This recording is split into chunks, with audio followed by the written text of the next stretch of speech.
With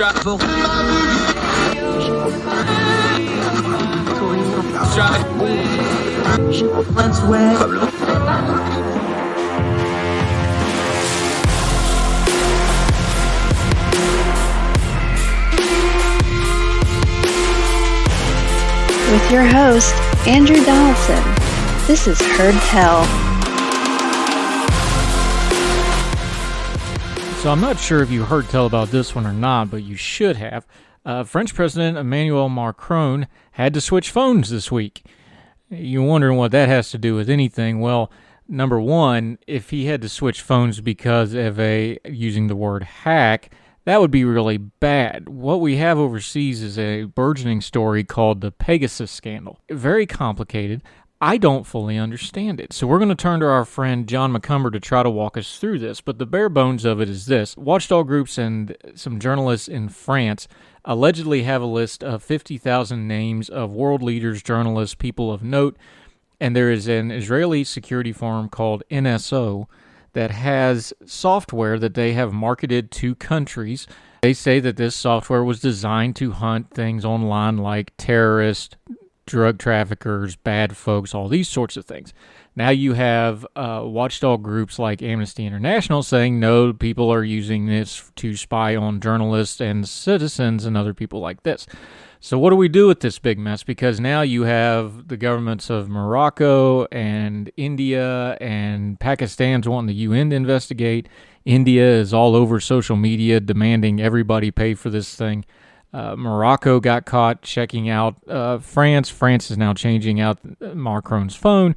It's a big ungodly mess. And let's all not ignore the fact that we now have a list of allegedly about a half dozen to a dozen Middle East countries that have just been found doing business with an Israeli security firm. Needless to say, there's a whole lot of mess and a whole lot of people that would like for that mess to not lead back to them. So we're going to turn to our friend John McCumber. He's been doing cybersecurity since it was even called cybersecurity. He's a former military officer, has a long history of not only working in that industry, but also teaching it, lecturing it. He's wrote a textbook about it. We're going to just ask him these questions and go through these news stories because as the normal consumer of news, especially political and cultural news, these things might be a little bit out of our realm of understanding. But it's something that's going to happen more and more and more. It affects geopolitics, it affects culture, it affects everything, so we need to understand it better. So today on Heard Tell, we're going to turn down the noise overseas, because the news in America isn't really covering it that much, over the Pegasus incident. What do we do with cybersecurity overseas? And our friend John McCumber is going to explain to us how the words like hack just don't cut it when it comes to the information we need to cut through the noise and understand the times we're living in. That's what we're going to do today on Heard Tell, right after this.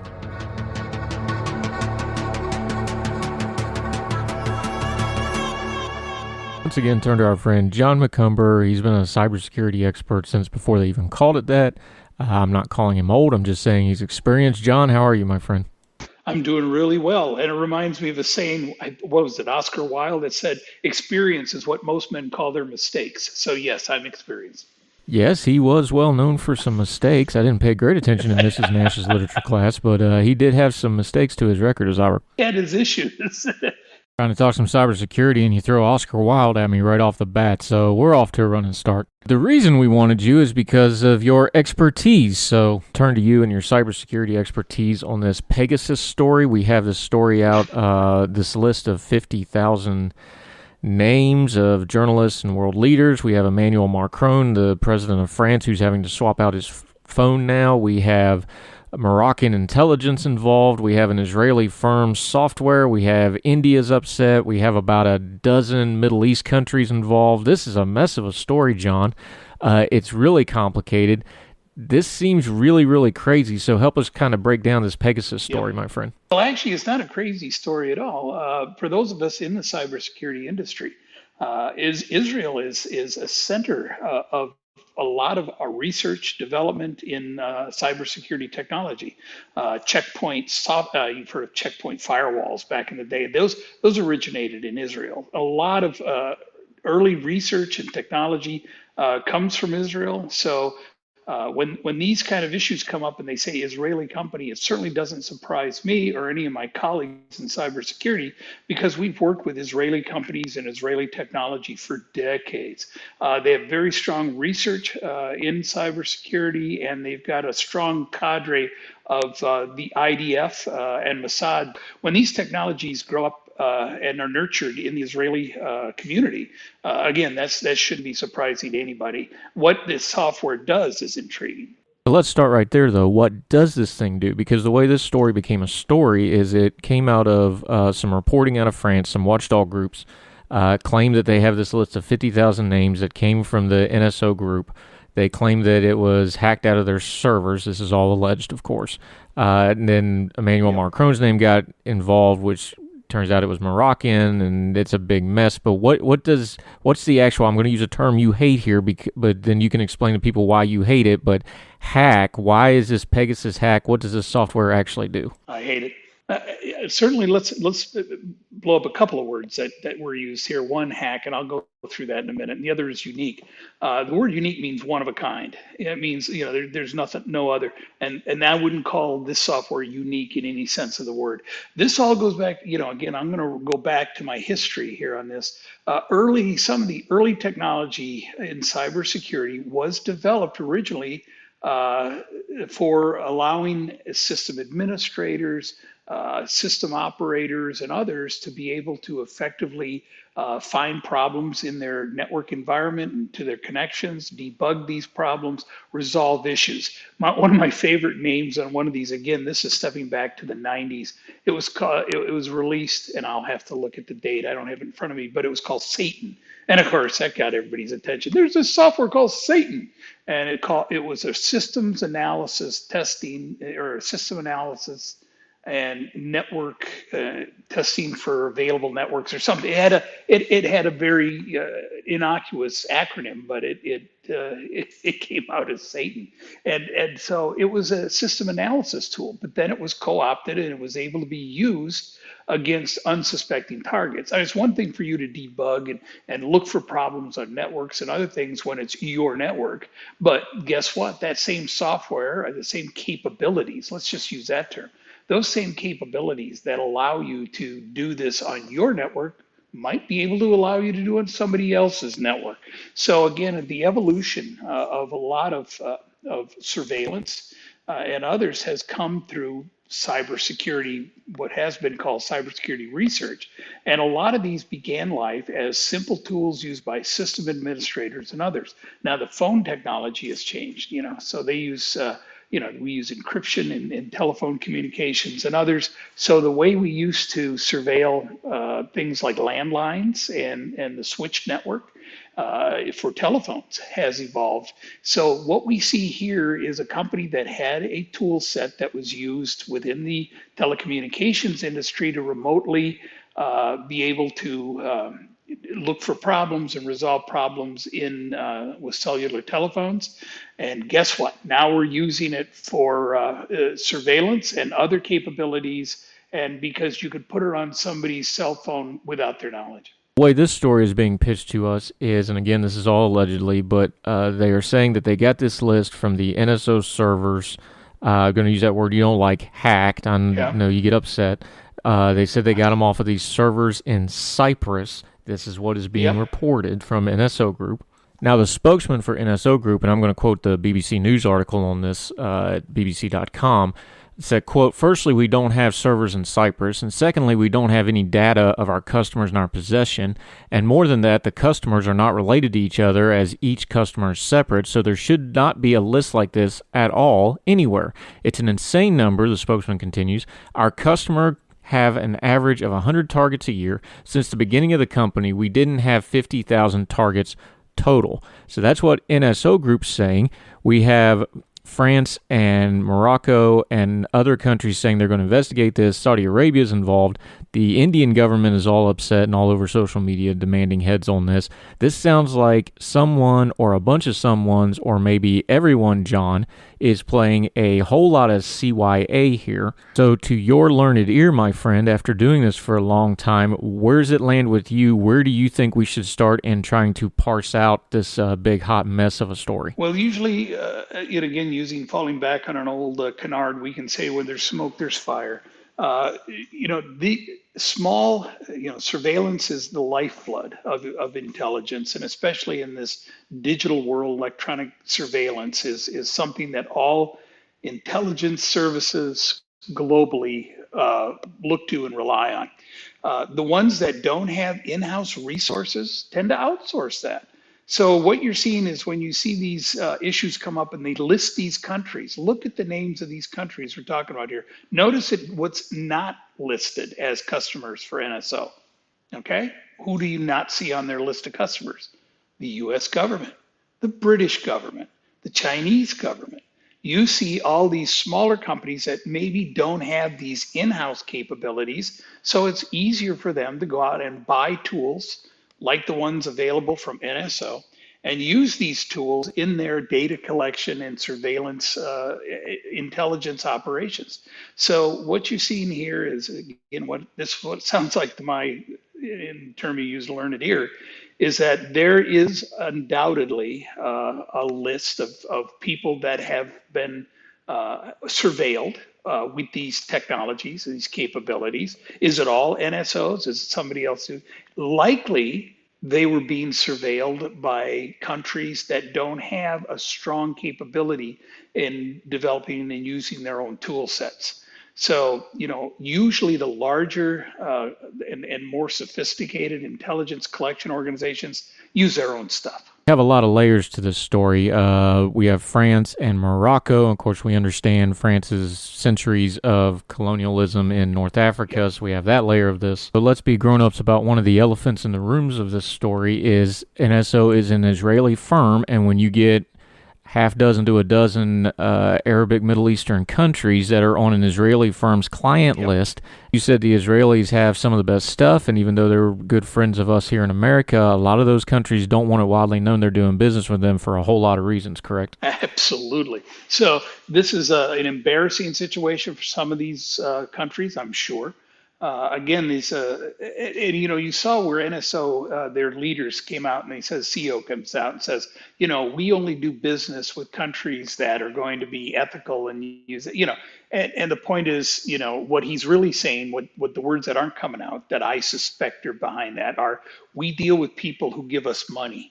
And so, a lot looking to have a company be the arbiter of what is ethical or what's the appropriate use. They're looking for, and again, they'll throw out the thing, we use this technology to look for, creepy pedophiles, terrorists, and murderers. We don't do this, obviously, to look at, for example, President Macron's, his communications or surveil, other international leaders and other organizations. Of course they do. You'd be crazy not to think that. So the same tool that I could use to look for a pedophile or somebody in child trafficking is the same tool and the same resource I can use if I'm just curious on international issues or following up on leaders that are making decisions that are going to affect my country or my businesses. So let's go back for just a second, though, because in America, we kind of have a funneled worldview through our Americanism a little bit. We're used to having all the gadgets and toys and capabilities as a sovereign nation. So to a lot of folks, it probably sounds crazy to them that a sovereign nation, even a smaller one, would be going to this firm that I guess anybody off the street, if they had the right amount of money, could go to them and get this exact same software. But the world you come from, the cybersecurity world, the intelligence world, the military world, like you were saying earlier, this is not unheard of for these smaller countries to outsource to these companies, and that's kind of where some of this problem starts in the beginning because they're trying to maybe punch above their weight a little bit. Exactly. And not only that, other countries don't have our sensibilities or our national infrastructure in what they, in picking winners and losers and other things. Even countries in Europe are more closely tied to their industries, their government and their industries are treated, if they're not nationalized, they're treated like a national asset. And so what we're seeing here, of course, is this interplay that we have a line we draw in the United States. It's not that we don't cross it, not that there aren't all kinds of sketchy issues and areas where we really should look, but we do have a separation between government and industry. That separation doesn't exist in places like China. China, will use their government to favor their industries in varied, significant ways. So what you're seeing, and that exists in Europe, it exists in the Middle East, and other places where they don't have quite that separation. Let's talk about that separation for a second, because even though, and not that America doesn't do it sometimes also, but especially in the wider world, there's a lot of unworthy schemers, there's a lot of nefarious bad faith actors, there's things from the past that keep ghosting up into these current events. The Khashoggi story, of all things, kind of reared its head back into this story, that some of the software might have been involved in that, where you have multiple countries and multiple entities and multiple things happen and you wind up with bodies. The founder of this NSO company can say, look, we designed this to go after terrorists and murderers and the really bad people in the world, but we understand that globally the technology is always getting updated and advances, and moral and ethics are not getting always updated and advances, and it sure seems like this is an open-ended free-for-all that we're just going to be stuck with for the foreseeable future. Well, that's exactly where we are right now. It's certainly running ahead of the term you use of morals or ethics or whatever you want to claim. We're seeing some significant and dramatic impacts in cyberspace, in technology, and that just highlight the issues that arise when a political organization or a national entity, that exercises nation state power, works closely with their industries to favor their industries and to get an edge on other countries and other technologies and other industries. And so, how do we police this? Well, the UN is still arguing over, how many angels dance on the head of a pin. They're not in a position to establish guidance, and certainly not in a position to enforce it. So, one of the key concepts of any type of security, number one rule in all security, is protect thyself. And that is the number one rule. So we have a situation here, and the French, for example, have to reevaluate, how good are we at doing the defensive part of the security business? We have offensive capabilities that we're subject to. We're always, the United States, we're always going to have these offensive capabilities targeting our industries, our infrastructure, individuals, and our intelligence community. That it's just the nature of what's going on right now. So we have to be able to protect ourselves. What you see, these other countries now have found this. And again, we talked about it briefly before this, and we talk about how much I dislike the hack word because it sounds like magic, right? Well, they hacked this or they hacked that, or the point is they surreptitiously gathered this information, or they illegally accessed it, or they found a vulnerability in a network, and then so we have to be able to break down these events and not use the word hack. When we're talking about a threat or somebody that's out there gathering information, we have to talk about target, agent, mechanism, and intent. And so what's the target? What agent are they using? In this case, it might be a special piece of computer software. What mechanism, and then what is the intent? Why are they gathering this, and how are they going to use it? And so being able to have this kind of a discussion where we talk about all those elements rather than just use a flippant word like hack, which has a variety of meanings, and it's one of those words that unless you have a lot of context around it, you don't even know why you're using it. And that's why I don't. It's not that I hate it. It's just it's not accurate. It's not a good word to use. And so we want to be able to look at the intent, what the targets, the mechanisms, and talk specifically about what these are, and be able to have an intelligent conversation about what those risks look like. And speaking of vulnerabilities, there's news out of China now, news items about how they have changing their policies now where if you want to do business in China, you will reveal your vulnerabilities of your software and these sorts of things to the Chinese government ahead of time as the price of admission for doing business. Yeah. We understand that China is not a good faith actor on the world stage. We know they're a tyrannical government. We have had our own issues here in America with them, with the GAO. I'll use that word you hate again, hack. You mean the GAO exfiltration of data exfiltration? I know. All right, no I'm problem. sorry. I'm just being specific. It was a data exfiltration. It wasn't a hack. That too. I just remember getting the email and the letter saying that they got my information on it because I was on active duty at the time. They got a lot of stuff on me. To the point, China now, this is going to be their policy. They're going to have these vulnerabilities. We talked about how cybersecurity, back in the beginning, you said it actually started out not being nefarious. It was trying to figure out ways to get into this information. What do you make of this going forward, that this is now China's policy? Well, we've been looking to do that here in the United States for about 2 decades. We have set up these what we call ISACs, information sharing and analysis centers, and we have them for retail, we have them for industrial community and others, where we thought it was going to be a great idea, where everybody was just going to send over this information to the government, going like, hey, look, we found these vulnerabilities in our software. We've had this incident take place in our industry. Here's what happened, and we're going to turn all that over to the government. The problem that we've had in doing that is people say, well, there's a lot of technical problems with information sharing. My answer has always been there is absolutely no technical problems. You can set up a website, everybody dumps their information in. The thing is, there's a trust issue here, and there's people, are in a position, companies, they're not going to trust just turning this over to a government. Without having an opportunity to fix these issues and other things. So what I think you're going to see is that it's going to force these vendors, and I'm going to use that term specifically, but it's going to force vendors to take a hard look at the systems and endeavor to find these vulnerabilities and deal with them long before they're going to be reporting them to the Chinese government. We're talking about China. We're talking about Russia.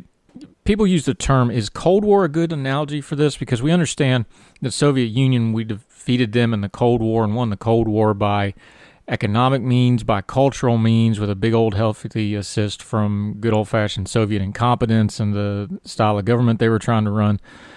It seems like Russia is using cybersecurity to attack us culturally with disinformation and politics, and they use things like racial strife in their propaganda. China is obviously a big economic competitor, and now with this information, like you were just talking about, they have a way of seeing these vulnerabilities up front and things. Is the Cold War a good analogy for the geopolitical environment that we seem to be dealing with these cybersecurity issues in for you, or is that a bad analogy? No, I think we have. I don't like using the term warfare because it's there's not a kinetic aspect to it as of now. But you're and long may that last. Again, long may it last. So what we're seeing is a race, a technology race, as organizations within these countries, and some countries support these. It would be like if we had, for example, and I'm just literally pulling these agencies, if we use, say, the CIA or the NSA to go get Chinese plans for, a nuclear plant, for aircraft carrier, whatever, bring them back and hand those over to the Electric Boat Works, turn those over to, Bechtel, turn them over to Raytheon, and then work closely with Raytheon to, clone these technologies and capabilities. We don't do that in this country, but China does. They will go out and use their intelligence apparatus to get information and work closely with their own industries to either clone, replicate, or somehow build off this knowledge that they've gathered surreptitiously. Since you compare it to a race, then horse race it for us. Is America, are we ahead? Are we behind? Are we about even with the rest of the world when it comes to the competition of cybersecurity and where this is going in the future? Is America leading? Are we trailing? Or are we struggling to just keep up with everybody else right now? Well, that's a great question. And what you're seeing is it's been a great leveling. I mean, look at a country the size of Israel and look at the impact they're having in cybersecurity. And they've had for 20 years. Like I say, I've had the privilege of working with colleagues in Israel and companies in Israel over the many years, and it allows them to do that. Let's go back to even World War II. And before World War II, a country like Poland had incredible cryptanalysis capabilities. Guess where Bletchley Park came from? After the Nazis invaded Poland, the British were able to extract, and the Americans, we got a lot of these cryptanalysts and others out of Poland, brought them and housed them at Bletchley Park and got, and then of course, after the war, we still continue to move on everything. And we built our national security apparatus around a lot of those capabilities. And they all began in Poland. And so you look at here we are again, we build a lot of technologies around capabilities coming out of Israel. We've got cybersecurity. It's a great leveler.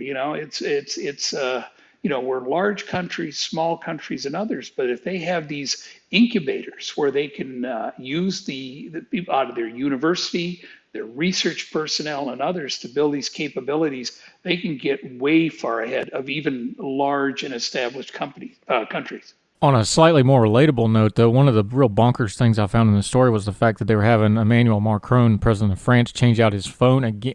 What's he doing with a phone? Like, he has AIDS. We had, we'd go to briefings, and this is 15, 20 years ago. We'd go to the briefings, and you had a nice rack of plastic things out in the hallway, Right. and your phone and devices went in that, and then you went in, had your meeting, came back out, got your phone. What in the world are world leaders doing with phones still, or am I just naive? No, I think we're just we're all caught up in this environment. We use these. These have become multi-purpose tools for us. One of the programs that I worked in years ago out of the Pentagon was a program called MLS, Multi-Level Security. And I worked in this is a big program at the Pentagon back in the day. And what they were trying to do is figure out the best way to separate, here's information in different classes. Here's unclassified information, what I'm having for lunch, these kind of things, where, when I'm buying a new uniform, things like that. Well, then we have information on, where we're shipping supplies and logistics and others that might be classified at, say, a secret level. And then you have operational things that are at the top secret level. And then you have things, what we call sources and methods, that are at the SCI, especially compartment and information level. So you have these levels that we have, again, very crude system where we use secret, top secret, SCI, confidential, unofficial. So we have all this information. How do we separate all that? And how are we able to create pictures and be able to share information? Is for example, a 2.5-ton truck, is that classified? Well, no, I can see it there at Camp Swampy. It's across the road. There's a 2.5-ton truck. If I've got that 2.5-ton truck slated to be shipped to a special place for military use, that might be classified secret. And then if there's a special electronics package inside that 2.5-ton truck that's used for intelligence gathering purpose, that may be SCI. So even though the term is a 2.5-ton truck classified?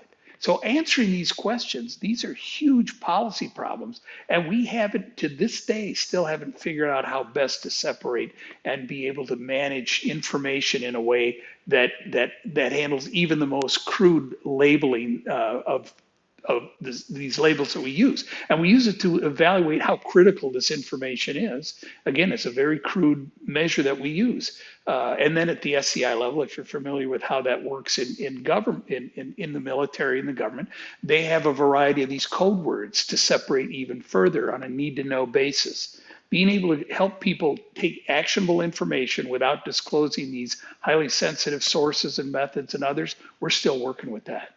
We don't know. For the average person, John, like me, who doesn't know a lot about cybersecurity, but I have my buddy John that I can forward him a tweet and be like, explain this to me like I'm 5 years old. How does somebody go about discerning these sorts of things when they see a news story like Russia disinformation, when they see something like China changing their policies about vulnerabilities? Something like this Pegasus story, which is wide-ranging. It's a story that has so many layers, and whichever layer you have as your entry point to the story really affects where you wind up thinking about the entire thing. How would you recommend just a normal person, when they're digging into these issues, how they should perceive and discern this information? Well, that's a good way to look at it. Again, obviously, anytime you see that H word, your antenna's got to go up because it's hiding something. That word is used inappropriately, and it's used to hide real information that you need to do. And the And word you mean H word, you mean yeah, hack. The word hack, anytime you see hack, that's a red flag. absolutely. One, it shows whoever is using it probably doesn't really know what they're talking about. And I mean, you see it on the internet now too, 12 new kitchen hacks. You're like, what? And then you realize, oh, it tells you how to use an air fryer or something like that. That's a hack now. So it's a word that had fallen out of favor in the mid '90s, has come roaring back and is being blasted about. But and it's that's why I'm adamant about it, is that it certainly makes it difficult to have an adult conversation about really difficult and sensitive issues like this Pegasus situation.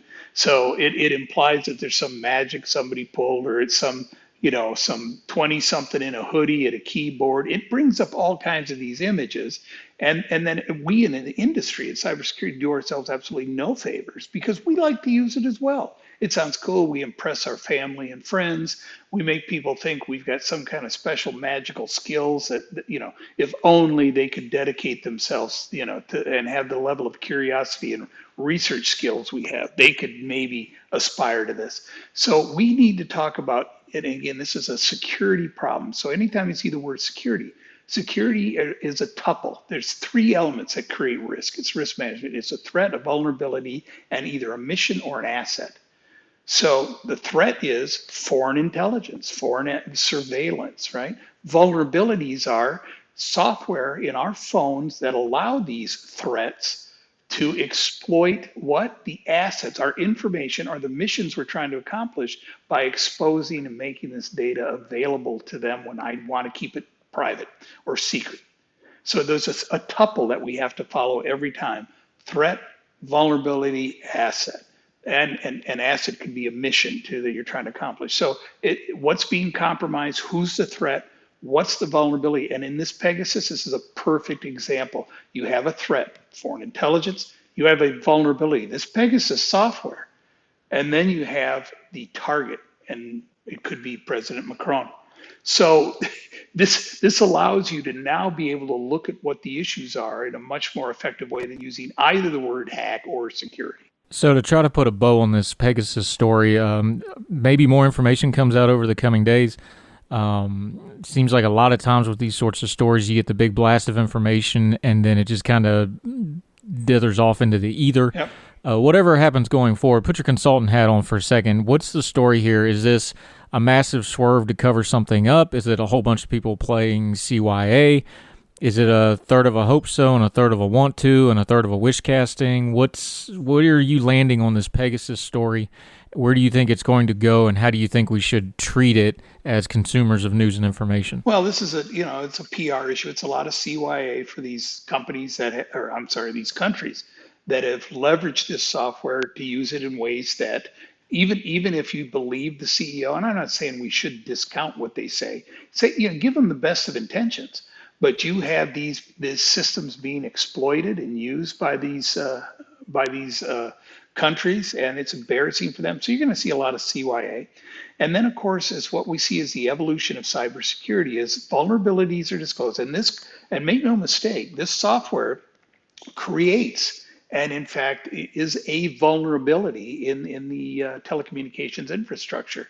So what they'll do is tools will be deployed and developed to be able to identify this software when it shows up, either block it or eliminate it, treat it just like the old antivirus stuff. Remember back in the 90s, you get all these, there's this virus or that virus and everything else.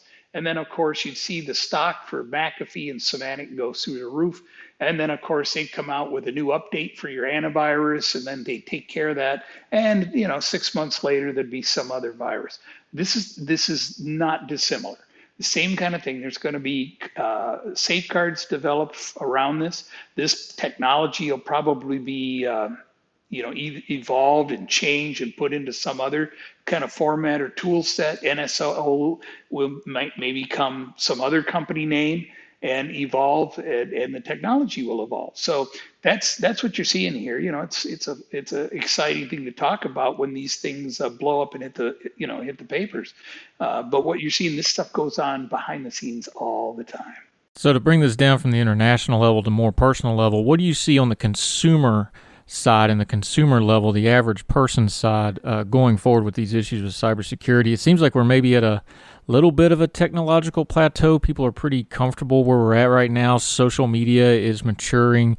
The smartphones have been around for 15 years now or so. We seem to kind of be getting comfortable with technology.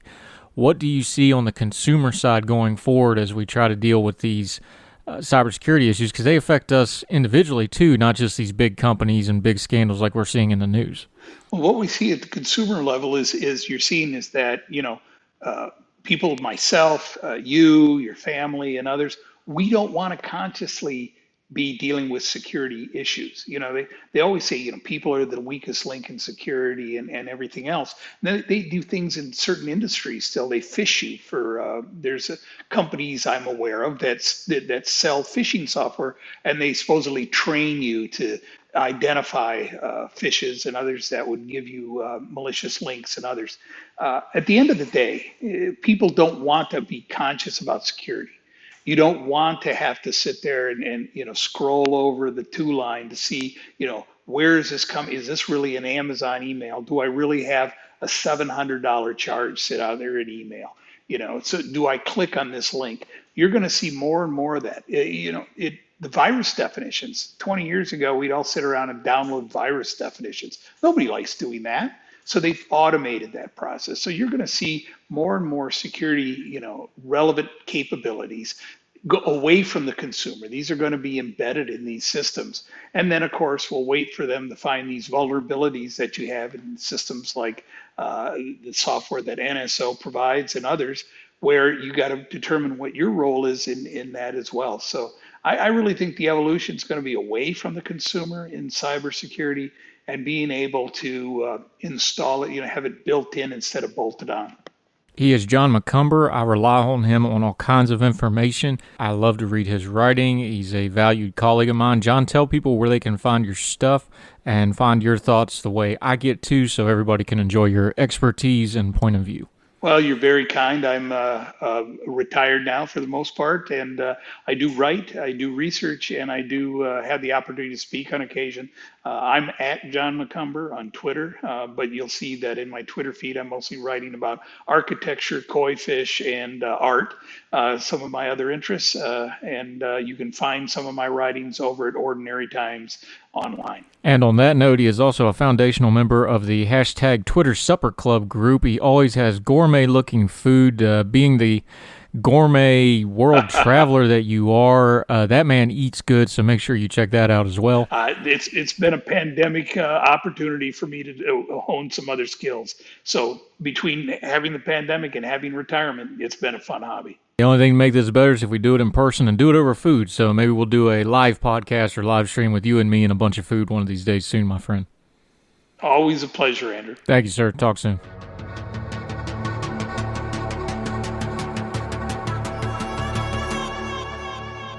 Since John brought it up, why don't we just ask Oscar Wilde what he thinks of all this? Of course, he's been dead for a long time, but curiously enough, he did write about some of these issues in his own way, not understanding what the internet was, of course. He said, quote, "The security of society lies in custom and unconscious instinct, and the basis of the stability of society as a healthy organism is the complete absence of any intelligence amongst its members. The great majority of people, being fully aware of this, rank themselves naturally on the side of that splendid system that elevates them to the dignity of machines, and rages so wildly against the intrusion of the intellectual faculty into any question that concerns life, that one is tempted to define man as a rational animal who always loses his temper when he is called upon to act in accordance with the dictates of reason." End quote. I guess there really isn't much new under the sun, even if we've just got it online and made it into an international incident instead. There's still plenty of people raging and losing their temper when they're called to act to the dictates of reason. The problem we have in modern society, of course, is we just don't have that many people calling for the dictates of reasons at all. They just rather rage and lose their temper. Oscar Wilde may not have understood what the internet was going to be someday long after his death. He seemed to have a pretty good handle on how people function. And the internet is just one more way to interconnect people and governments of people. And that means all the problems of people. And so it goes. That'll do it for this edition of Heard Tell. Folks, we've been so thankful for you checking out this little program of ours. More great guests coming. We've actually got some folks scheduled out in advance because of certain things. Still going to have our friends like John, like M. Carpenter with legal stuff, John with cybersecurity, our friend Michael Siegel on science. We're going to keep them in the rotation because these issues are going to continually come up as we talk about culture and politics. And we want to bring you knowledgeable guests that help turn down the noise of the news cycle and give you information you can actually use. That's what we try to do today. It's what we'll try to do tomorrow. It's what we'll always try to do. And we'll keep doing it as long as you keep listening. However you're listening, whether it's on iTunes, Spotify, the YouTube channel, please leave a comment. Make sure you leave a rating if they have that ability. If you'd share a link or a recommendation on your social media, that'd be great too. That's the best way people can find out that we are worth their time checking out. We think there's plenty of folks out there that want to hear and talk and discuss without all the yelling and fussing and caterwauling. Wherever you are around the world or across the street, we hope this finds you and yours well. And until we talk to you again, from all of us here at Heard Tell, thank you very much. Y'all be well. All the music on Heard Tell is provided under a Creative Content license from monstercat.com. Somos la máquina.